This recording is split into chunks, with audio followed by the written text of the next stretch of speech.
প্রিয় বন্ধুরা, আসসালামু আলাইকুম। আজকে আপনাদের সাথে শেয়ার করব 2025 সালে হজ গমনের জন্য প্রাক নিবন্ধন কিভাবে করবে। এজন্য প্রথমে আপনাদেরকে যে কোনো একটি ব্রাউজার সিলেক্ট করতে হবে। আমি গুগল ক্রোম ব্রাউজার দিয়ে কাজটি করে দেখাচ্ছি। গুগল ক্রোমে প্রেস করে দিলাম। এরপর আপনাদেরকে ওয়েবসাইটের ঠিকানা লিখতে হবে। এর লিঙ্ক আমার ভিডিও ডেসক্রিপশনে দেওয়া থাকবে, প্রয়োজনে আপনারা সেখান থেকে প্রবেশ করতে পারবেন। তো আপনাদেরকে যেটা লিখতে হবে www.haj.gov.bd 2025 চলে এসেছে। এখানে আমি প্রেস করে দিলাম। প্রেস করে দেওয়ার পর এরকম ইন্টারফেস চলে আসলে আপনাকে যেটা করতে হবে, এই যে প্রথম যে অপশনটি দেখতে পাচ্ছেন এখানে একটি প্রেস করে দিতে হবে। প্রেস করে দেওয়ার সাথে সাথে আপনার সামনে এরকম ইন্টারফেস চলে আসবে। এরকম চলে আসলে আপনাকে যে কাজটা করতে হবে, এখান থেকে মূলত আপনাকে হজের নিবন্ধন করতে হবে। তো আপনি স্ক্রল ডাউন করবেন। স্ক্রল ডাউন করার পর আপনারা এখানে পেয়ে যাবেন সরকারি মাধ্যম। তো আমি আজকে আপনাদেরকে দেখাবো কিভাবে সরকারি মাধ্যমে প্রাক নিবন্ধন করবেন। এজন্য লক্ষ্য করুন, এখানে দেওয়া আছে ক সরকারি প্রাক নিবন্ধন যে অপশনটি প্লাস আইকন, এই প্লাস আইকনে একটি প্রেস করে দেবেন। প্রেস করে দেওয়ার সাথে সাথে এখানে আপনাকে যে কাজটি করতে হবে, লক্ষ্য করুন কয়েকটি অপশন চলে এসেছে। আবেদনের ধাপসমূহ, প্রথমে আপনাদের আবেদনের ধাপসমূহ অনুসরণ করতে হবে, তারপর আবেদন ফি দিতে হবে। এছাড়া এ সম্পর্কে আপনি যদি জানতে চান টিউটোরিয়ালে প্রেস করে দেখে নেবেন। ব্যবহার বিধি সম্পর্কে জানতে চাইলে এখানে প্রেস করে নেবেন। তো যেহেতু আমরা আবেদন করব, তা আবেদন করার জন্য নিচের দিকে লক্ষ্য করুন, আবেদন করুন নামের একটি অপশন আছে, এখানে একটি প্রেস করে দিবেন। প্রেস করে দেওয়ার পর এরকম চলে আসলে জিমেইল দিয়ে লগ ইন করে নেবেন। লগ ইন করে নেওয়ার পর এরকম ইন্টারফেস চলে আসবে। প্রথমে লেখা আছে ধর্ম বিষয়ক মন্ত্রণালয়, হজ যাত্রীদের পাক নিবন্ধন সিস্টেম। এরকম ইন্টারফেস চলে আসলে প্রথমে লক্ষ্য করুন এখানে আপনার তথ্য দিতে হবে। প্রথমে হচ্ছে জাতীয়তা, আপনি কোন দেশি, বাংলাদেশি, প্রবাসী বাংলাদেশি। যদি বাংলাদেশ থেকে আবেদন করেন বাংলাদেশিতে টিক দিবেন, আর যদি প্রবাসী বাংলাদেশি হন তাহলে প্রবাসী বাংলাদেশিতে টিক দিবেন।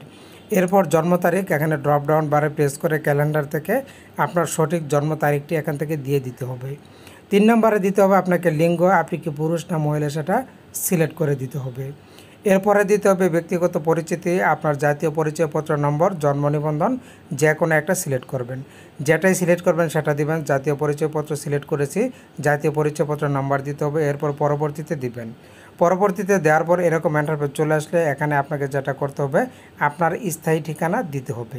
স্থায়ী ঠিকানার মধ্যে প্রথমে ড্রপডাউন বারে প্রেস করে আপনার জেলা ঠিক দিবেন, এরপর আপনার উপজেলা দিবেন, এরপর দিবেন ঠিকানা আপনার বিস্তারিত, তারপরে ঠিকানার মধ্যে গ্রাম, পোস্ট অফিস সব কিছু দিবেন। এরপর আপনার পেমেন্ট কোড এখানে একটা দিয়ে দিবেন, আপনি কিভাবে পেমেন্ট করবেন। তারপরে এখানে দিতে হবে আপনার মোবাইল নাম্বার এবং আরও যে নিচের অপশনটা, এই অপশনটা আপনাকে দিতে হবে। সবগুলি অপশন দেওয়ার পর নিচে দেখতে পাচ্ছেন পরবর্তী অপশন দেখতে পাচ্ছেন, এই পরবর্তী অপশনে একটি প্রেস করে দিবেন। প্রেস করে দিলে আপনার এই ধাপটি কমপ্লিট হয়ে যাবে। তারপরে যেটা হবে, আপনার সামনে ঠিক এরকম ইন্টারফেস চলে আসবে। আপনি যে আবেদন করলেন তার একটা নমুনা এখানে চলে আসবে। এবার আপনাকে যেটা করতে হবে, আপনি যে পেমেন্ট করবেন, পেমেন্ট করার জন্য পেমেন্ট অপশন সিলেক্ট করতে হবে। আপনি কিভাবে পেমেন্ট করবেন তার জন্য ডান পাশে অপশন দেখতে পাচ্ছেন, এই ডান পাশে অপশনে প্রেস করে দিবেন। প্রেস করে দিলে আপনার পেমেন্ট অপশনের যে তথ্যগুলি সেগুলি আপনার সামনে চলে আসবে। তো পেমেন্ট আপনাকে কিন্তু খুব সতর্কতার সহিত করতে হবে, এখানে কিন্তু কোনো ভুল করা যাবে না। এরপর আপনি যেটা করবেন, আপনার সামনে এরকম একটি ইন্টারফেস চলে আসলে ব্যাংকের তথ্য দিতে হবে। আপনি যে ব্যাংকে টাকা জমা দিতে চান তার তথ্য দিন। প্রথমেই দিবেন জেলা, কোন জেলাতে আছে এই ব্যাংকটা, তারপর থানা সিলেক্ট করে দিবেন, ব্যাংকের শাখার নাম দিবেন, এরপর নাম দিবেন, আপনার নাম, আবেদনকারীর তথ্য, যেহেতু মোবাইল নম্বর আপনার একটি মোবাইল নাম্বার দিবেন। এই সব কিছু আপনাকে পূরণ করে দিতে হবে।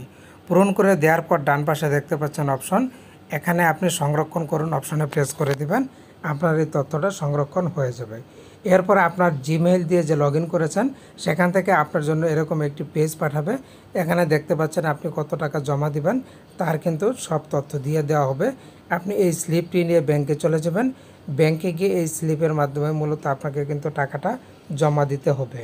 এখানে আপনাকে অ্যাকাউন্ট নাম্বার লিখতে হবে, অ্যাকাউন্টের নাম লিখতে হবে, সকল তথ্যগুলি এখানে লিখতে হবে এবং এই ফর্মে কিছু নির্দেশিকা আছে, এই নির্দেশিকাগুলি কিন্তু আপনাকে ভালোভাবে পড়ে বুঝে নিতে হবে।